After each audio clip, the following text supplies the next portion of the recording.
Madilim na naman yung ano natin, langit natin, naulan, no? Ganun talaga, spring maulan. Ina-expect na natin yung ulan na yun, mga kainags, ano? So by the way, magandang araw po, magandang umaga kung nasaan kayo. Magandang araw, magandang gabi po kung nasaan kayong araw na to, no? Kasama po natin muli ang ating mahal na Reyna at kami po ay pupunta sa ngayon, laboratory. Magpapakuha po kami ng dugo dahil annual check-up po. Pero pag sinabing wala ka appointment, makikita nila dito. Hindi, makikita nila mamaya yan. Kasi mamaya pa appointment ni mahal na Reyna alas 5 ng hapon. Ngayon, alas 10:30 na ng umaga kasi ayaw na kami maghintay. Nagugutom na kami. Pareho kami nag-fasting, mga kainags, ano? Winter, spring, summer, or fall. Tuloy ang buhay sa Canada. So kahapon, hindi nga natuloy yung ano ko, 'di ba? Yung aking appointment dito kasi nga hindi ako nakapag-print nung ito. Humingi na tayo sa ano. Sabi ng doktor, Ang ginawa ni mahal na Reyna, so si mahal na Reyna kasi pinasa niya na rin yung sa akin through online kasi nabanggit ko na nakarang vlog natin, hindi ko alam kung paano anong ganun mag-download so alis muna kami ni mahal na Reyna, mga kinis. So kami, naku, malamig na naman ang panahon at tayo ay naka-ano na naman ngayon. Tara, let's go. Naka-ano na naman tayo ngayon, naka-sweatshirt na naman tayo, medyo maambon-ambon na malamig. Yan. So hopefully this time sigurado na to makakapagpakuha na tayo ng dugo, mga kainis, no? Kasi kung sakaling hindi pumasok yung aking yung pinasa ni mahal na Reyna na doon sa online na ganito, yung form na dapat nilang usisain sa aking mga dugo, meron tayong print out na form. Yan, dito tayo ulit. Tapos bahala na, pagkatapos nito kakain kami ni mahal na Reyna, mga kainis, no? Gutom na talaga kami. Tara, dito tayo, ma. So yun nga ba sinasabi ko, mga kainags, ano? Pag mga pasa-pasa sa email na ganyan, mga download sa ganyan, wala talaga akong tiwala sa ganyan. Kaya iba pa rin yung talagang ginawa natin kahapon. Pumunta tayo doon sa clinic para humingi tayo ng form na binigay sa atin ng doktor natin. Kasi si mahal na Reyna, sinend niya online kagabi. Nung chinek namin dyan, pumila na kami. Siyempre, hindi na niya natin isa. Hindi raw nila makita yung in-email na form. Sabi ko, tara, pumunta na lang tayo sa clinic. Although nakaano naman na kami ngayon, nakapila naman kami, may number na kami doon. Ang waiting time kasi 1 oras, mga kainags, para sa mga walk-in. Kaya para sigurado, kasi baka mamaya mangyari kay mahal na Reyna yung nangyari sa akin kahapon, pumila ng matagal, naghintay ng matagal, tapos pumunta na doon, pagtingin doon sa may laboratory, hindi na makita yung form. Diba, yung sa akin, hindi na nakita yung form na sinend ko. Kaya ang ginawa ko, pumunta na lang ako sa clinic para magpa-print. Ayun, okay na. Nung pinasa ko yung print out, walang problema, dire-diretso, mga kainags, kay mahal na Reyna, yun inaalala namin ngayon. So tatakbo lang kami doon sa clinic ngayon para humingi, print out, para sigurado hindi masayang yung oras ni mahal na Reyna sa paghihintay. Yan, kailangan natin magmadali at mabilis lang ang oras. Samahan natin si mahal na Reyna doon sa clinic. Hirap talaga pagka nagkakaedad ka na, tapos napaghuhulihan ka na sa napag-iwanan ka na sa mga bagong technology, Tara na. Mahirap na. Tatawa-tawa na lang, Hindi katulad ng mga kabataan, ang gagaling ng mga kabataan sa mga ganyan, Bira. Send ko na. Okay na. Hindi, para sigurado.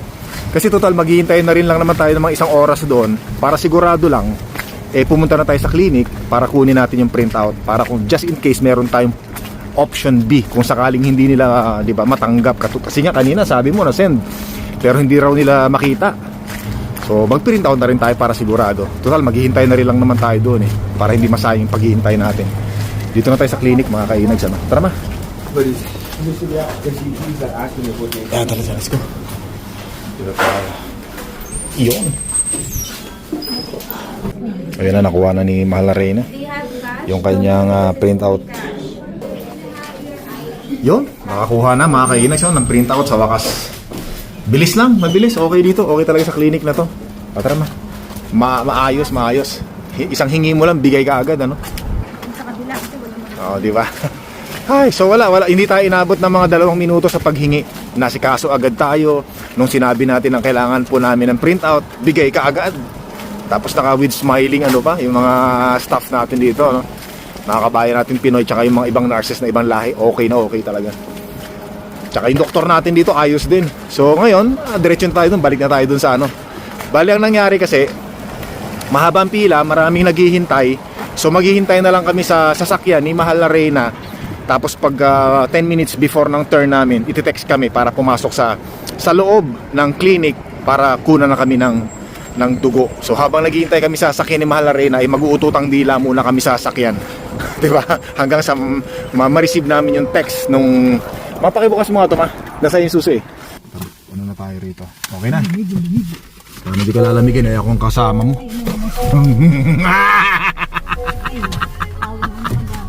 Tama na. Tamang demonyo. Dami mong haters. Ganun talaga syempre. Vlogger, sabi nga nila kapag ang puno ay hitik na hitik sa bunga, pinipilit batuhin niya para bumagsak. Kaya lang matindi yung kapit ng bunga sa puno, ay pambihira, di ba? Yan, tara. Sindihan mo natin sa sakyan at tayo maghihintay na po doon sa sa clinic. Tara, let's go. Tsaka yung mga basher natin, mga haters natin, mahal na mahal ko yung mga yan dahil sila yung talagang nagpapakulay ng ating ng ating YouTube channel, mga kainis, no? Tsaka normal lang sa mga vlogger yan, sa mga talagang vlogger ng mga may mga halaga sa mga haters, bashers. Kasi pinahalagahan nila tayo, kaya naglalaan sila ng oras sa mga comment nila at sa panonood. Kaya maraming salamat sa kanila. At syempre maraming salamat din sa mga viewers, subscribers natin. Thank you very much po, mga chup-chup yan. Dito na tayo sa Alberta Precision. Dito tayo maghihintay sa sasakyan, mga kainis, kasi kung doon tayo maghihintay, siksikan doon, daming tao, di ba? Kaya dito na lang tayo sa sasakyan natin. Hintayin natin yung tawag. So ikaw ba sinabi rin sa'yo, text ka? Wala sinabi. Ano sabi sa'yo? Mag-antay ng isang oras. Maghintay na isang oras doon sa loob. Di ba? So ayos. Hindi na tayo meron tayong agam-agam na baka mamaya mangyari ding, di ba? Hindi makita yung print out. O at least nandito na, may print out na, di ba?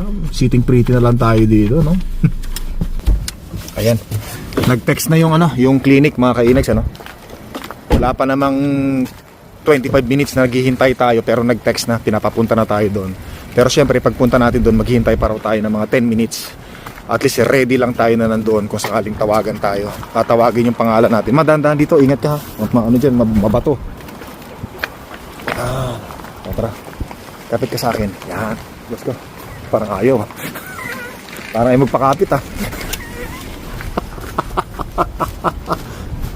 Yan. Kapit ka sa akin.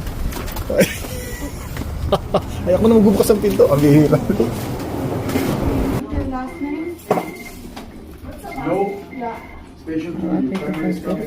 Binigyan ako ng botilya para sa urine. Tapos ito para sa stool natin, mga kainags, Pero next time na natin idadalhin tong stool. Ito lang urine, iwan natin. Dito natin lalagay, dito sa lagayan. Dali lang ha. Ito na yung kinuha ng dugo sa akin. Wow! Makulimlim. Mukhang maambon-ambon na. Si Mahal na Reyna nauna na sa sasakyan kasi nauna siyang kinuhaan ng dugo So makakain na tayo ngayon, mga kainags, sa wakas. Salamat naman kasi kaya hindi kami nakakuha ng appointment ng maaga kasi sa computer o online makikita mo doon kung ano na lang yung availability ng mga online appointment na pwede. Nakita namin ngayong araw na to, alas 5 na, wala nang mga pang-umaga, kaya ang ginawa namin, pakibukas nga, ang ginawa na lang namin pumunta na lang kami na maaga rito. Asan yung binigay sa yung pang-stool? Dito yung stool na binigay sa akin. Yan. Kung Tawagan ko na rin. natawagan mo na. Tapos yan. Ano nga pala, mga kainis, every year ako nagpapakuha ako ng ng dugo. Lahat yan ina-examine, uric acid, cholesterol, lahat pati sa atay. Yan para malaman natin syempre, 'di ba? Kung meron ba tayong sakit o wala. Kung sakaling mang merong ma-detect habang maaga pa, maayos na kaagad, di ba? Kaysa yung hindi. Si Mahal na Reyna, kasi ito medyo natatakot to kaya lang. Natatakot. Ba't ayaw mo magpakuha ng dugo every year? Ilang taong ka na bago kayo nagpakuha ng dugo? Nagpapa-examine. Kasi si Mahal na Reyna, sa tuwing nagpapa-examine yan, lagi siyang tinatawagan, may mga nakikita sa kanyang findings. Sa ihi lang naman, yung parang kailangan niya uminom ng maraming tubig, wala namang mga major na kung ano nakikita sa kanya. Kaya lang, parang natatakot si Mahal na Reyna. Ako natatakot, hassle lang sa akin. Hassle sa oras Kasi mo. every week, sabihin, paano ka nang ihi. Oh, yun, pinapaano talagang hindi ka titigilan ng doktor mo hangga't merong nakikita. Mag-ano na lang ako ng laboratory. Yun, kasi bibigyan ng gamot, hindi ako malakas sa tubig. tubig, kaya kailangan, importante uminom ka ng tubig, ma. Tubig yan para talaga importante yan. Water therapy kung tawagin natin. Sabi nung doktor kay Mahal na Reyna, huwag kang matakot. Bakit ka natatakot? Magpakuha ng dugo. Okay lang na malaman mo yung resulta para habang maaga masolusyonan ka agad. Tsaka huwag kang matakot sa gastusin kasi wala ka namang gagastusin sa pagpapacheck up mo sa akin, sabi ng doktor.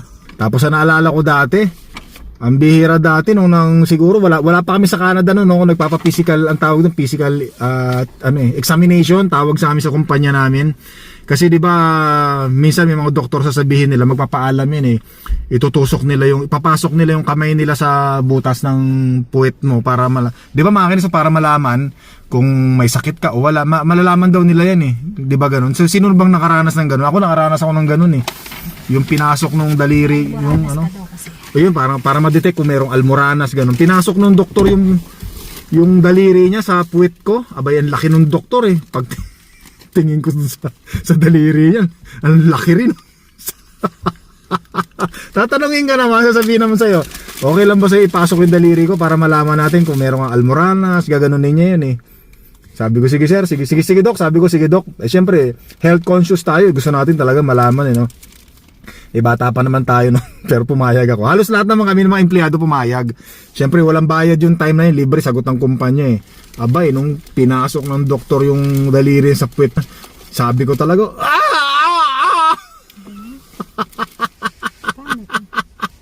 Amira, pero totoo talaga mga kainis, talagang inaano ng mga doktor yun para malaman nila gagawin. Tapos nung nasa loob na, pinaikot pang gano'n, aray! Ay, so sabi naman ng doktor, basta pag pinasok ko na yung daliri mo, sisigaw ka lang, gaganon ka lang para daw hindi mo maramdaman yung sakit. So totoo yun mga kainis, walang halong bastos, walang halong Tapos pagka nagkakaedad 50 ka na raw, para daw malaman kung meron kang colon cancer, mga ganon, para daw maagapan, meron daw parang ipinapasok na tubo. Sa puwet din yung pinapasok sa mga kalalakihan, mga kainis, pinapasok yung tubo. Para daw makita, may camera daw yata yun para makita yung loob ng bituka mo kung ano yung mga, di ba, baka may mga namumuo ng mga sakit-sakit, cancer, mga ganun. So every 10 years daw para sa mga 50 lalaki pataas ginagawa daw yun. Buti na lang wala pa akong 50. Paano to gagawin? So kala ko mag-react si Mahal na Reyna Amira. So kain muna tayo yan, paano gagawin yan? Hindi, ito yung merong yan ito nakikita mo yan. Hindi, yan nga yun, ito ngayon ito ngayon, dudumi ka, tapos meron parang stick dyan, may stick dyan gaganunin mo yung dumi, pasintabi po sa mga kumakain gaganunin mo, tapos ilalagay mo dyan. Yan, mas madali na yan, may instruction dyan may instruction, basahin mo na lang. Pasintabi po sa kumakain. Nalilito si Mahal na Reyna, hindi niya alam kung paano gagawin Tara Mahal na Reyna, kain na tayo dito. So dito na tayo sa restaurant na kakainan natin At nakoy, gutom na talaga. Naku, maputik na naman dahil maulan ang panahon. Dobulak. Tara. Yan, dito tayo kakain sa Hathaway Diner. Okay naman yung parking natin dyan tayo. Beautiful. First time namin kumain ni Mahal na Reyna rito mga kainags Uy, walang tao, buti naman, walang masyadong tao.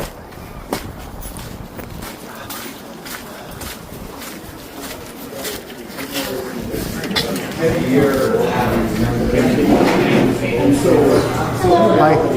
How many? Just two. Just the two of you? Yeah. You know bowls? Here? Okay, that's fine.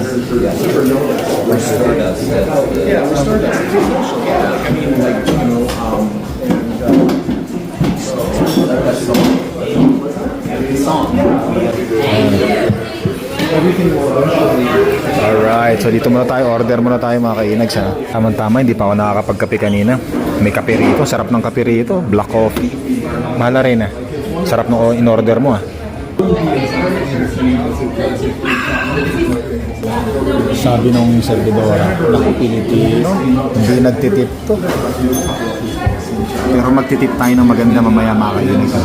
Magugulat sila na hindi lahat ng Pilipino ay barat. Yung pagiging barat natin ay nasa lugar yan, nasa tama. Kasi mga kainis, yung mga waitress dito mga puti, meron kami mga naririnig na balita na kapag Pilipino raw ang kumakain, hindi raw nagbibigay ng tip. Pag nagbigay daw ng tip, konti daw, hindi daw yung ina-expect ng mga servidora. Pero tayo mamaya, magbibigay tayo. Tapos siguro nabalitaan nila, ito yung kalbong napapanood ka na kuripot barat na kunat sa YouTube patay tayo dito, sabi siguro mga servidora. Pero sabi ko nga, magugulat sila mamaya. No, that's what's remarkable. He did this whole shebang. Eto na mga kainags, ano? Ha? Gusto mo na rin mag-coffee? Coffee ka na, hihing coffee. Nako, mga kainags, sarap nito. Panalo yan kay mahal na Reyna. Oh, syempre, pero sulit ang bayad natin dyan. Yun, busog na tayo mga kainags, ano? Sarap kumain. Ay, nagulat yung ano, no? Nagulat yung servidora mga kainis nung nag-tip tayo. Kasi nakalagay doon sa tip 18%, sunod 22%, sunod 25%, tapos nakalagay doon sunod custom. Yung custom kung magkano yung gusto mong itip. Abay pinindot ko agad 25% mga kainis. Pagtingin ng servidor nagulat siya, no? Biglang lumaki yung ngiti eh. Thank you. Sabi nga, thank you very much. Have a good day. Your wonderful day should be like that. Kabayang bundat. Ano? Ano ma? Ano ang gulong? Anong nangyari sa gulong? Tingnan nga natin yung gulong ni mahal na Reyna. Malambot na naman daw. Asan ba yung ano? O ano, medyo malambot ano? O nga, medyo malambot pero tara, i-ano muna natin. Bombahan muna natin. O nga, bombahan muna natin. Tara, let's go. Pabomba muna natin. Malambot lagi ang gulong ni mahal na Reyna. Baka may sumisingaw na konti. Hindi mat sa ring. Ganyan din yung sakyan ko pagka malamig ang panahon, winter, lumalambot. Ganun daw yun pagka winter.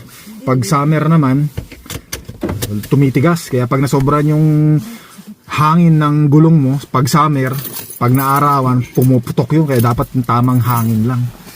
Di ba man, tuwan-tuwa yung servidora, mga kainis. Di ba man, ay sabihin mo nga sa kanila totoo yung sinasabi ko. Kasi pag ako nagsasabi, hindi sila naniniwala. Pero pag ikaw nagsabi, naniniwala sila. Di ba totoo, 25% yung trip ko, di ba? Hindi ko nakita. Ang bihira. Pinakita ko nga sa'yo, pambihira ka naman. Naku, sinabi ko na. Naghanap pa ako ng kakampi. Tapos yung kakampi ko, yung backup ko wala rin palang may tutulong. Tara, dito tayo.